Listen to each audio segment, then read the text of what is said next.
नमस्कार दोस्तों, SR classes में आपका स्वागत है। दोस्तों आज हम पढ़ेंगे रीजनिंग में बैठक व्यवस्था। शुरू करते हैं बैठक व्यवस्था सीटिंग अरेंजमेंट। दोस्तों तो क्वेश्चन हमारा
क्वेश्चन हमारा दोस्तों एक पंक्ति में 5 विद्यार्थी बैठे हैं। पी क्यू आर एस और टी।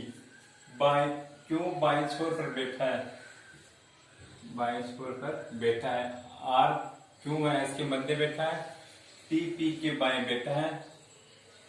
तो मध्य में कौन बैठा है? पहला क्वेश्चन है मध्य में कौन बैठा है, दूसरा क्वेश्चन है एस व पी के मध्य कौन बैठा है। कल करेंगे दोस्तों। 5 विद्यार्थी बैठे हैं, ये पंक्ति है, ये 5 विद्यार्थी बैठे हैं। 1 2 3 4 और 5 विद्यार्थी हो गए। क्वेश्चन में था कि क्यों बाएं छोर बैठा है, तो ये कौन सा छोर है? बायां, और ये दायां। ये दोस्तों क्वेश्चन में खुद का है कि क्यों बाएं छोर बैठा है, क्योंकि मैंने बाएं छोर बैठा दिया दोस्तों।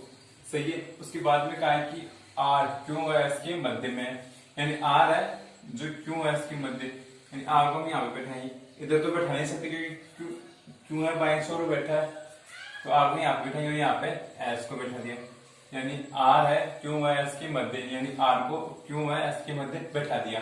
उसके बाद में कहा है कि टी है जो पी के बाएं बैठा है, पी के बाएं, यानी हम अगर पी को यहाँ पे बैठाए और टी को यहाँ पे बैठाए तो पी के बाएं, तो पी के दाएं हो गया, बाएं नहीं है दोस्तों। तो ये इनको ऐसे बैठा देते हैं, यहाँ पे टी और यहाँ पे पी। अब बैठ गया ना, टी है जो पी के बाएं, पी के बाई टी बैठ गया, बन गया हमारा डायग्राम। क्वेश्चन था मध्य में कौन बैठा है, तो मध्य में कौन है? एस।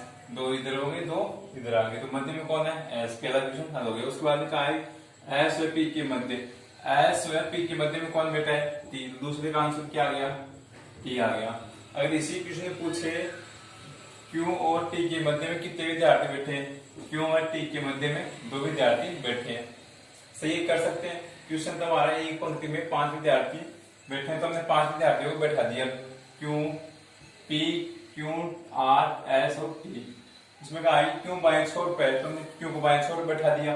उसके बाद में कहा कि आर है जो क्यू व एस के मध्य है, आर को हमने एस व क्यू के मध्य बैठा दिया।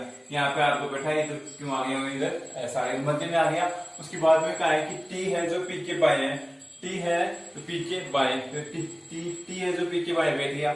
सही है। इसके बाद क्वेश्चन था कि मध्य में कौन है, तो मध्य में कौन बैठा है? एस बैठा है। दूसरा क्वेश्चन था कि एस और पी के मध्य कौन है, एस और पी के मध्य में कौन है? टी। सही है दोस्तों, कर सकते हैं।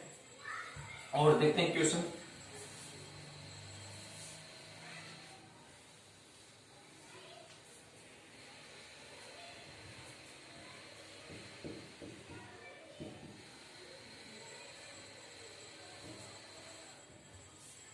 क्वेश्चन है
क्वेश्चन में दोस्तों एक पंक्ति में 4 विद्यार्थी बैठे हैं, A B C D. D C के बाएं बैठा है, बी ए के दाएं बैठा है, ए सी के दाएं बैठा है। तो क्वेश्चन हमारा डी व ए के मध्य कौन है, पहला क्वेश्चन। दूसरा क्वेश्चन सी व डी के मध्य कितने विद्यार्थी बैठा है। तीसरा क्वेश्चन दाएं छोड़कर कौन बैठा है। सबसे पहले हम क्या करेंगे, ये पंक्ति है, 4 विद्यार्थी बैठे, 4 विद्यार्थियों को बैठा दिया। उसके बाद में क्वेश्चन का आगे डी सी के बाएं बैठा है, यानी डी है जो सी के बाएं बैठा है। अगर मैं यहाँ पे अगर सी को बैठाऊं, सी के बाएं यहाँ पे डी बैठ गया। सही है दोस्तों, डी है सी के बाएं यानी सी का बायां बैठ गया। सही है। उसके बाद क्वेश्चन ने कहा है कि बी है ए के दाएं बैठा है, यानी बी है जो ए के दाएं बैठा है। यानी मैं यहाँ पे अगर बी को बैठाऊं और यहाँ पे ए को बैठाऊं तो ए के दाएं बैठा है क्या, ए के दाएं नहीं बैठा। हम ऐसे नहीं बैठाएंगे, यहाँ पे ए को बैठा देते हैं, यहाँ पे बी को बैठा देते हैं। सही है दोस्तों, अब बैठ गए ना। बी है ए के दाएं बैठा है, बी है ए के दाएं बैठ गया। सही है दोस्तों। उसके बाद में कहा है कि ए है सी के दाएं, ए है जो सी के दाएं बैठा है, ये भी बैठ गया। सही है, क्वेश्चन पूरा बैठ गया दोस्तों। उसके बाद क्वेश्चन में पहला क्वेश्चन था डी व ए के मध्य कौन है। डी व ए के मध्य कौन बैठा है, सी बैठा है। तो पहले का आंसर क्या आ गया, सी आ गया। उसके बाद में दूसरा क्वेश्चन है सी व डी के मध्य कौन बैठा है, यानी सी व डी के मध्य कौन है, कोई नहीं, तो 0, कोई नहीं बैठा। उसके बाद में कहा है क्वेश्चन दाएं छोर पर कौन बैठा है, तो दाएं छोर पर कौन बैठा है, बी बैठा है। तो तीसरे का आंसर क्या आ गया, बी आ गया। कर सकते हैं क्वेश्चन। क्वेश्चन तो हमारा एक पंक्ति में 4 विद्यार्थी बैठे हैं, तो हमने 4 विद्यार्थियों को बैठा दिया दोस्तों। डी है सी के बाएं बैठा है, डी को हमने यहाँ पे बैठा है, सी के बाएं बैठा है, यानी सी यहाँ पे सी का दाएं इधर हो गया और बी सी का बायां इधर हो गया दोस्तों। सी के बाएं बैठा है डी। उसके बाद में क्वेश्चन ने कहा कि बी है ए के दाएं बैठा है, बी है जो ए के दाएं बैठा है, ए के दाएं बैठा है दोस्तों।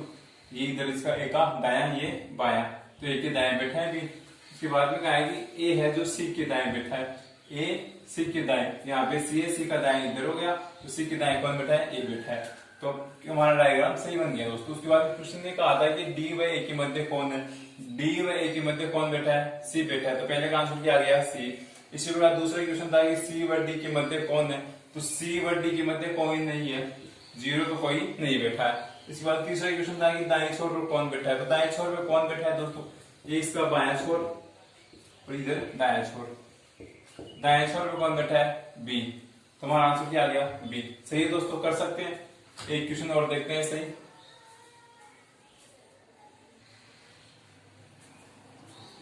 आगे चलते हैं दोस्तों और क्वेश्चन देखते हैं।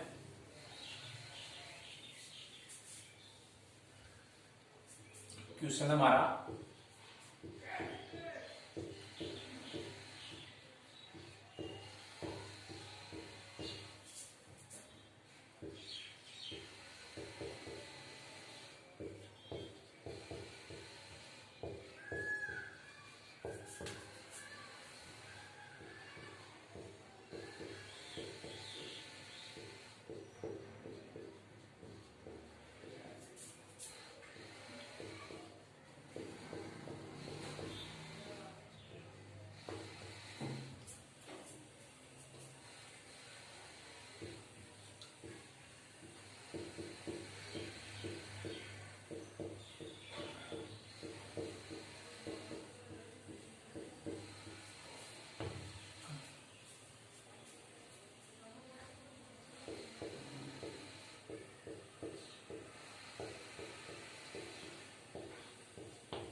हाँ तो दोस्तों हमारे क्वेश्चन है, एक पंक्ति में 5 विद्यार्थी बैठे हैं, करण, मोहन, गणेश, राम और लक्ष्मण।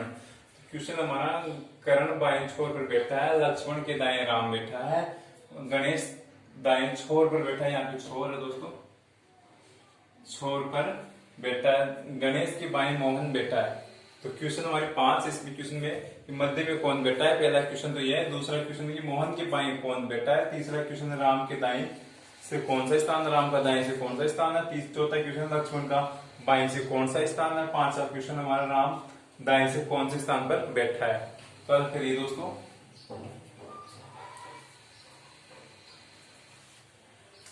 तो 5 विद्यार्थी बैठे हैं। तो ये पंक्ति हमारी कितने विद्यार्थी बैठे हैं, 5 विद्यार्थियों को बैठा दिया दोस्तों। इसके बाद क्वेश्चन ने कहा है कि कर्ण बाएं छोर बैठा है। ये तो कौन सा छोर है, बायां, और ये दायां। क्वेश्चन ने कहा है कि कर्ण बाएं छोर बैठा, तो यहाँ ये कर्ण का बाएं छोर बैठा दिया कर्ण को, सही है दोस्तों। उसके बाद में कहा है कि लक्ष्मण के दाएं राम बैठा है। अब लक्ष्मण के दाएं राम बैठा है, अगर हम लक्ष्मण को यहाँ पे बैठाते हैं, लक्ष्मण, सही दोस्तों, उसके दाएं राम बैठा, तो लक्ष्मण का दाएं यहाँ पे आ गया, तो यहाँ पे राम को बैठा दिया, सही है दोस्तों। लक्ष्मण के दाएं राम बैठा है। उसके बाद में क्वेश्चन ने कहा कि गणेश दाएं छोर बैठा है, यानी गणेश है जो दाएं छोर बैठा है। अगर हम यहाँ पे नहीं तो यहाँ पे लक्ष्मण को बैठा देते हैं, लक्ष्मण यहाँ पे जाएगा राम, और यहाँ पे गणेश दाएं छोर पे, यानी गणेश यहाँ पे बैठ गया। तो इन दो का तो स्थान फिक्स हो गया दोस्तों, कर्ण का और गणेश का, यानी कर्ण का बाएं छोर पे बैठा है और गणेश दाएं छोर पे बैठा है। उसके बाद में क्वेश्चन ने कहा कि राम लक्ष्मण के दाएं राम, लक्ष्मण के दाएं राम बैठा है। उसके बाद में गणेश दाएं छोर बैठा है और गणेश के बाएं मोहन है। अब गणेश की भी बाएं मोहन है। अब गणेश के इधर तो बैठा नहीं सकते, यहाँ पे बैठाएंगे, इनको हटा देते हैं। एक सेकंड दोस्तों, यहाँ पे कौन बैठ गया, गणेश के बाएं मोहन है, यहाँ पे मोहन को बैठा दिया। यहाँ पे करण बैठ गए, यहाँ पे मोहन बैठ गए, यहाँ पे गणेश। अब बच्चा कौन, कितने स्थान, 2 स्थान, तो बचे कौन, 2 व्यक्ति बचे। कौन से बच गए, एक तो रह गया राम रह गया और एक लक्ष्मण रह गया। क्वेश्चन में कहा है कि लक्ष्मण के दाएं राम है। अगर लक्ष्मण को यहाँ पे बैठाते हैं, लक्ष्मण को यहाँ पे बैठाते हैं, तो इधर जगह नहीं है दाएं तरफ, तो लक्ष्मण को यहाँ पे बैठा देंगे। लक्ष्मण को यहाँ पे बैठाया और राम को यहाँ पे बैठा दिया, सही है दोस्तों। पांचों बैठ गए। अब क्वेश्चन दोबारा से देख लेते हैं एक बार। क्वेश्चन ने कहा कि कर्ण बाएं छोर पे बैठा है, तो हमने कर्ण को बाएं छोर पे बैठा दिया। उसके बाद में कहा कि लक्ष्मण के दाएं राम बैठा है। ये रहा लक्ष्मण के दाएं कौन बैठा है, राम, ये भी सही है दोस्तों। उसके बाद में कहा कि गणेश दाएं छोर बैठा है, गणेश भी दाएं छोर बैठा है, ये भी सही है। उसके बाद में कहा कि गणेश के बाएं मोहन बैठा है, यहाँ पे गणेश के बाएं कौन बैठा है, मोहन, तो ये भी सही है। मतलब हमारा डायग्राम सही बन गया। अब चलते हैं क्वेश्चन की तरफ। क्वेश्चन का पहला क्वेश्चन है कि मध्य में कौन बैठा है। तो मध्य में कौन बैठा है दोस्तों, 2 ये गए 2 ये गए, तो मध्य में कौन है, राम। तो पहले का आंसर क्या आ गया, मध्य में कौन बैठा है, राम। उसके बाद में क्वेश्चन दूसरा था कि मोहन के बाएं से मोहन के बाएं कौन बैठा है, यानी मोहन के बाएं कौन बैठा है। यहाँ पे मोहन के बाएं कौन बैठा है, राम। इधर दाएं कौन है, गणेश। तो मोहन के बाएं कौन है, राम। दूसरे का भी आंसर क्या आ गया, राम आ गया। उसके बाद तीसरा क्वेश्चन है राम के दाएं से कौन सा स्थान, रानी राम का दाएं से कौन सा स्थान। अब राम मध्य में बैठा है, तो राम का दाएं से पहला, दूसरा और तीसरा कौन सा स्थान है, तीसरा। तो तीसरे का आंसर 3 आ गया। चौथा क्वेश्चन था लक्ष्मण के बाएं कौन, लक्ष्मण का बाएं से कौन सा स्थान है, यानी लक्ष्मण का बाएं से स्थान कौन सा है दोस्तों। इधर से तो दायां आ गया, इधर से बायां, तो पहला और दूसरा। तो लक्ष्मण का बाएं से कौन सा स्थान है, दूसरा स्थान है। उसके बाद में 5वां क्वेश्चन था हमारा राम दाएं से कौन से स्थान पर बैठा है, यानी राम का दाएं से स्थान बताना है दोस्तों। ये 2 क्वेश्चन ऐसे हुए हैं, राम के दाएं से कौन सा स्थान है, राम दाएं से कौन से स्थान में बैठा है। तो इधर भी क्या आएगा, 3 ही आएगा दोस्तों। सही है, कर सकते हैं। आज के लिए इतना ही और कल देखेंगे नेक्स्ट क्लास में।